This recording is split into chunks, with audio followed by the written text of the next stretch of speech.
जैन साथियों, आज हम साइंस के महत्वपूर्ण प्रश्न बताएंगे। ठीक है, जो दोस्तों परीक्षा की दृष्टि से बहुत महत्वपूर्ण है। देखिए दोस्तों, पहला है, कह रहा है निम्नलिखित में से कौन सा पौधों की जड़ों का कार्य नहीं करता। पौधों की जड़ों का कार्य नहीं करता। तो दोस्तों, जल का अवशोषण जड़ें करती हैं। जो जड़ें होती हैं जल का अवशोषण करती हैं। तो ठीक है, सही है। पौधों को सहारा प्रदान करते हैं, ये भी सहारा प्रदान करते हैं पौधों को जड़ें। और पोषक तत्वों का अवशोषण करती हैं जड़ें, ये भी बात बिल्कुल सही है। ठीक है दोस्तों। और प्रकाश संश्लेषण पौधों की जड़ों को कार्य नहीं है, प्रकाश संश्लेषण नहीं है, ध्यान रखना। पौधों की जड़ों को कार्य क्या नहीं है, प्रकाश संश्लेषण नहीं है। जल का अवशोषण है जड़ों को कार्य, और पौधों को सहायता प्रदान करना, सहारा प्रदान करना, ये जड़ों को कार्य है। और पोषक तत्वों का अवशोषण करना, ये जड़ों को कार्य। लेकिन प्रकाश संश्लेषण की क्रिया जड़ों का कार्य नहीं है। ठीक है दोस्तों, ध्यान रखिएगा हमेशा।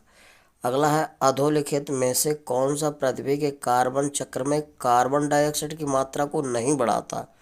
तो देखो, श्वसन बढ़ाता है, जैविक पदार्थों का क्षय और ज्वालामुखी क्रिया, ये। लेकिन प्रकाश संश्लेषण नहीं बढ़ाता, ध्यान रखना। तो पृथ्वी के कार्बन चक्र में कार्बन डाइऑक्साइड की मात्रा को नहीं बढ़ाता कौन, प्रकाश संश्लेषण नहीं बढ़ाता, ध्यान रखिएगा। ठीक है दोस्तों, अगला है, प्रकाश संश्लेषण में सूर्य के प्रकाश की कौन सी रश्मियों का पढ़ने द्वारा शब्दों का उपयोग किया जाता है, यानी कौन सी राशि। प्रकाश संश्लेषण में सूर्य के प्रकाश की कौन सी राशि का पर्णहरित द्वारा सर्वाधिक उपयोग किया जाता है। तो दोस्तों, प्रकाश संश्लेषण में सूर्य के प्रकाश के लिए सबसे ज़्यादा कौन सा हरा रंग, सॉरी, नीला रंग सबसे अधिक उपयुक्त होता है, ध्यान रखिएगा। कौन सा होता है सबसे अधिक, नीला रंग। प्रकाश संश्लेषण में सूर्य के प्रकाश की कौन सी राशि पर्णहरित द्वारा सर्वाधिक, यानी कि पर्ण सबसे ज़्यादा उपयोग किया जाता है, तो नीला नीला प्रकाश को ध्यान रखना है। नीला रंग को सबसे ज़्यादा अवशोषित करता है ये। ठीक है। अगला है, निम्नलिखित गैसों में से कौन प्रकाश संश्लेषण क्रिया के लिए आवश्यक है। तो प्रकाश संश्लेषण क्रिया के लिए CO कार्बन मोनोऑक्साइड का कोई योगदान नहीं है, नाइट्रोजन का भी कोई योगदान नहीं है, और ये कार्बन डाइऑक्साइड का उपयोग होता है। ठीक है, प्रकाश संश्लेषण के लिए आवश्यक क्या है, कार्बन डाइऑक्साइड। क्योंकि प्रकाश संश्लेषण क्रिया के लिए कार्बन डाइऑक्साइड चाहिए, सूर्य का प्रकाश चाहिए, और पर्णहरित चाहिए, और जल चाहिए दोस्तों। ठीक है, प्रकाश संश्लेषण के लिए क्या क्या चाहिए, कार्बन डाइऑक्साइड, पर्णहरित, सूर्य का प्रकाश और जल। इसके उपस्थित में प्रकाश संश्लेषण की क्रिया होती है। तो ये कौन सा सही हो जाएगा, आवश्यक है कार्बन डाइऑक्साइड। ठीक है, बी विकल्प सही हो जाएगा। ठीक है दोस्तों।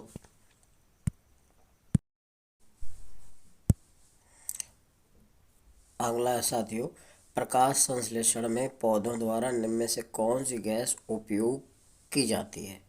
तो प्रकाश संश्लेषण में पौधों द्वारा निम्न में से कौन सी गैस उपयोग की जाती है। तो कार्बन डाइऑक्साइड दोस्तों, CO2, ध्यान रखिएगा, CO2 उपयोग की जाती है। प्रकाश संश्लेषण क्रिया में कार्बन डाइऑक्साइड गैस उपयोग की जाती है। ठीक है, अमोनिया नहीं की जाती, और टाइलिन नहीं एंजाइम किया जाता, और ये पेप्सिन नहीं किया जाता। ठीक है दोस्तों, टाइलिन एंजाइम जो है लार में पाया जाता है, इसको एमाइलेज भी कहते हैं। ठीक है दोस्तों, और ये भोजन को पचाने में सहायता करता है। अगला है, प्रकाश संश्लेषण हेतु आवश्यक क्रियाशील प्रकाश क्या है। तो प्रकाश संश्लेषण के लिए सर्वाधिक क्रियाशील प्रकाश कौन होता है, लाल प्रकाश होता है। तो ध्यान रखना, प्रकाश संश्लेषण के लिए सर्वाधिक उपयोग होने वाला कौन सा प्रकाश है। तो लाल प्रकाश में सबसे अधिक प्रकाश संश्लेषण क्रिया होती है, ध्यान रखना। किसमें, लाल प्रकाश में सबसे ज़्यादा क्रियाशील होता है, किसके लिए, प्रकाश संश्लेषण के लिए, ध्यान रखना। अगला है, अधिक जल का अवशोषण किस विधि द्वारा होता है। तो अधिक जल का अवशोषण किस विधि द्वारा होता है। तो निष्क्रिय अवशोषण द्वारा होता है, ध्यान रखना। अधिक जल किसके द्वारा अवशोषित होता है, निष्क्रिय अवशोषण के द्वारा अधिक जल अवशोषण किया जाता है, ध्यान रखना। अगला है, पौधों में द्रुत जल अवशोषण है। तो ये भी पौधों में ये है निष्क्रिय अवशोषण, ध्यान रखना। पौधों में द्रुत जल अवशोषण होता है किसके, निष्क्रिय अवशोषण द्वारा। ये निष्क्रिय जो विधि है, इसके द्वारा जल सबसे ज़्यादा अवशोषित किया जाता है। ठीक है। अगला है, रंध्रों के खोलने में सबसे अधिक प्रभावी प्रकाशीय किरणें कौन है। तो रंध्रों के खोलने में सबसे अधिक प्रभावी प्रकाशीय किरणें कौन सी हैं। तो ये होती हैं दोस्तों, सबसे लाल तरंग दैर्घ्य वाली किरणें सबसे अधिक प्रभावी होती हैं। रंध्रों के खुलने में सबसे अधिक प्रभावी प्रकाशीय किरणें होते हैं लाल तरंगदैर्घ्य वाली किरणें, क्योंकि प्रकाश संश्लेषण सबसे ज़्यादा लाल रंग में होता है, इसलिए रंध्रों के खुलने में सबसे अधिक प्रभावी प्रकाशीय किरणें कौन है? लाल तरंगदैर्घ्य वाली किरणें, यानी कि बी विकल्प से हो जाएगा। ठीक है दोस्तों। अगला है साथियों, सूर्य में नाभिकीय ईंधन क्या है? तो सूर्य में नाभिकीय ईंधन क्या है? तो हाइड्रोजन से प्राप्त होता है, ध्यान रखना। तो सूर्य में क्या होता है? हल्के नाभिकों में संलग्न होता है, तो उससे ऊर्जा प्राप्त होती है। तो सूर्य में नाभिकीय ईंधन क्या होता है? हाइड्रोजन होता है, ध्यान रखना। क्या होता है? हाइड्रोजन। सूर्य में नाभिकीय ईंधन क्या होता है? हाइड्रोजन। अगला है, पेयजल में गामा उत्सर्जक समस्थानिक है या नहीं? इसकी पुष्टि निम्नलिखित में से किससे की जा सकती है? तो ये हो जाएगा प्रस्फुरण घटक से होता है, ध्यान रखना। विकल्प से हो जाएगा, प्रस्फुरण घटक से पुष्टि की जा सकती है। पेयजल में गामा उत्सर्जक समस्थानिक है या नहीं, इसकी पुष्टि प्रस्फुरण घटक से हो सकती है। ठीक है, की जा सकती है दोस्तों। हीलियम के नाभिक में होता है क्या है? तो 2 प्रोटॉन होते हैं, 2 न्यूट्रॉन होते हैं, क्योंकि होता है 2He4 होता है। 4 परमाणु भार होता है और 2 परमाणु क्रमांक होता है। तो इसमें जितने जितने प्रोटॉन जितने इलेक्ट्रॉन उतने बराबर होता है परमाणु क्रमांक के। परमाणु क्रमांक प्रोटॉन इलेक्ट्रॉन बराबर होते हैं, तो 2 प्रोटॉन हो गए। अब परमाणु भार ये 4 है, तो न्यूट्रॉनों की संख्या निकालने के लिए परमाणु भार में ये घटा देते हैं परमाणु क्रमांक, तो न्यूट्रॉनों की संख्या बराबर होता है परमाणु भार माइनस परमाणु क्रमांक।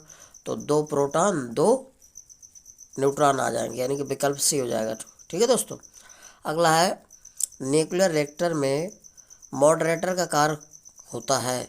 तो मॉडरेटर का कार्य होता है न्यूट्रॉनों की गति को कम करना, यानी कि उसका जो लोड है उसको कम करना। तो न्यूट्रॉनों के लोड को कम करना होता है। न्यूक्लियर रिएक्टर में मॉडरेटर का कार्य होता है न्यूट्रॉनों के लोड को कम करना, ध्यान रखना। न्यूक्लियर रिएक्टर में मॉडरेटर का काम क्या होता है? मॉडरेटर का काम होता है न्यूट्रॉनों के लोड को कम करना। ठीक है दोस्तों। अगला है साथियों, नाभिकीय विखंडन में ट्रिगर क्या है? नाभिकीय विखंडन में ट्रिगर क्या है? तो ट्रिगर दोस्तों न्यूट्रॉन होते हैं। नाभिकीय विखंडन में ट्रिगर क्या है? तो न्यूट्रॉन काम करते हैं ट्रिगर का। न्यूट्रॉनों को ही ट्रिगर कहा जाता है, ध्यान रखना। नाभिकीय विखंडन में ट्रिगर। अगला है, रेडियो धर्मिता का आविष्कार किसने किया था? तो हेनरी बैकरले ने किया था, ध्यान रखना। रेडियो धर्मिता या रेडियोक्ता का खोज किसने की थी? हेनरी बैकरले ने, ध्यान रखना। ठीक है दोस्तों, यानी विकल्प डी सही हो जाएगा। अगला है, पोखरण नाभिकीय परीक्षण 1974 का आधिकारिक कोड क्या था? तो जो पोखरण नाभिकीय परीक्षण हुआ था 1974 में हुआ था, तो इसका आधिकारिक कोड क्या था दोस्तों? कोड पूछा गया। तो ये कोड था इसका स्माइलिंग बुद्धा, ध्यान रखना। पोखरण नाभिकीय परीक्षण 1974 में हुआ था, तो इसका आधिकारिक कोड क्या रखा गया था? आधिकारिक कोड था स्माइलिंग बुद्धा। पहला विकल्प सही हो जाए, क्या था? स्माइलिंग बुद्धा। अगला है, 3 प्रकारों में रेडियो सक्रिय अवयवों द्वारा संक्रमित विकिरणों में कौन सी एक्स किरण की तुल्य है किंतु तरंगदैर्घ्य कम की है? तो दोस्तों ये गामा विकिरण होती है। ठीक है, इसकी वेधन क्षमता सबसे अधिक होती है, तरंगदैर्घ्य कम होती है, ध्यान रखना है। ठीक है, अल्फा जो किरणें होती हैं विकिरण, इनका आयनीकरण क्षमता अधिक होती है। ठीक है, और गामा का वेधन क्षमता देखो, अल्फा की वेधन क्षमता सबसे कम होती है, फिर बीटा की सबसे ज़्यादा होती है गामा की।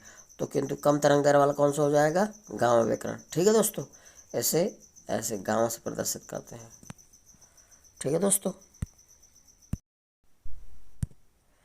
अगला है साथियों, परावैंगनी यूवी क्षति से पादपों की रक्षा करने वाला वर्णक है। तो दोस्तों जो परावैंगनी किरणें होती हैं, तो उनसे पेड़ पौधे की रक्षा कौन करता है? तो दोस्तों उसमें क्या पाया जाता है? पर्णपीत पाया जाता है, जिसको जैंथोफिल बोला जाता है। तो ये परावैंगनी किरणों से पेड़ पौधों की रक्षा करता है, ध्यान रखना। परावैंगनी क्षति से पादपों की रक्षा करने वाला वर्णक कौन सा होता है?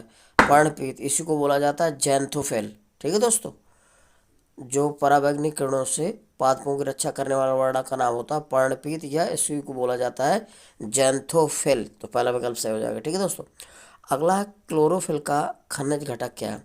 तो क्लोरोफिल में कौन सा घटक पाया जाता है, यानी कि कौन सी धातु पाई जाती है। तो दोस्तों इसमें मैग्नीशियम पाया जाता है, ध्यान रखिएगा। क्लोरोफिल का खनिज घटक क्या होता है, मैग्नीशियम, Mg। क्या होता है, Mg। तो क्लोरोफिल का खनिज घटक होता है, खनिज घटक क्या होता है, मैग्नीशियम, ध्यान रखना, Mg। पौधे ऊर्जा छोड़ते हैं दोस्तों, पौधे ऊर्जा तब छोड़ते हैं जब वो श्वसन क्रिया करते हैं।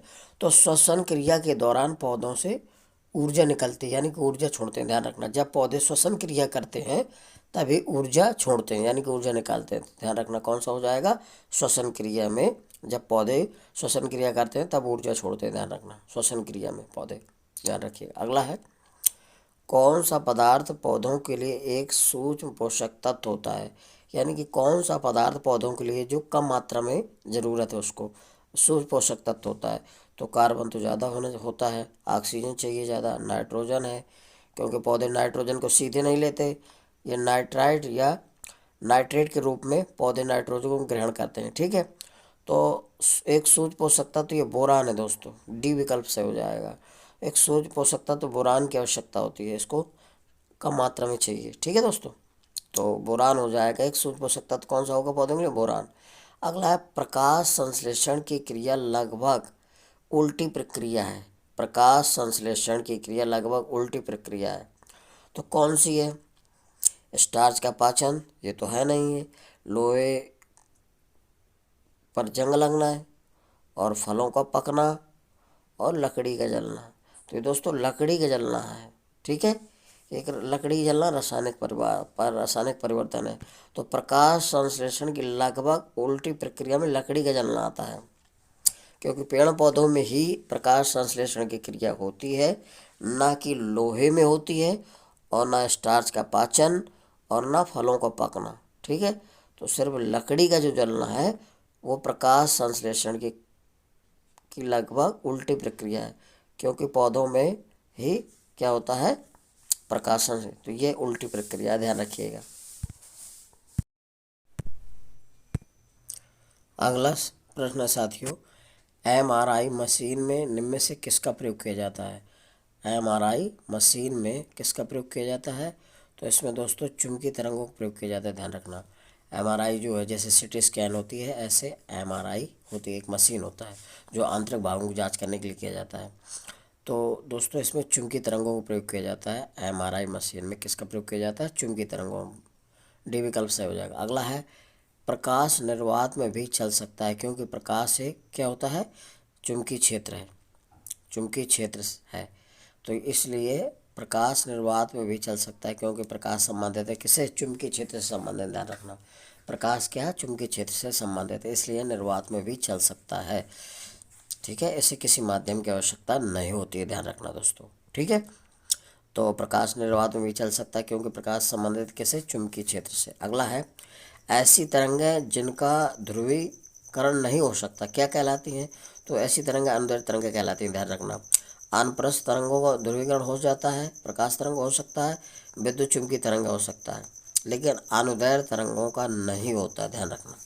ऐसी तरंगें जिनका ध्रुवण नहीं किया जा सकता क्या कहलाती हैं, अनुदैर्ध्य तरंगें कहलाती हैं।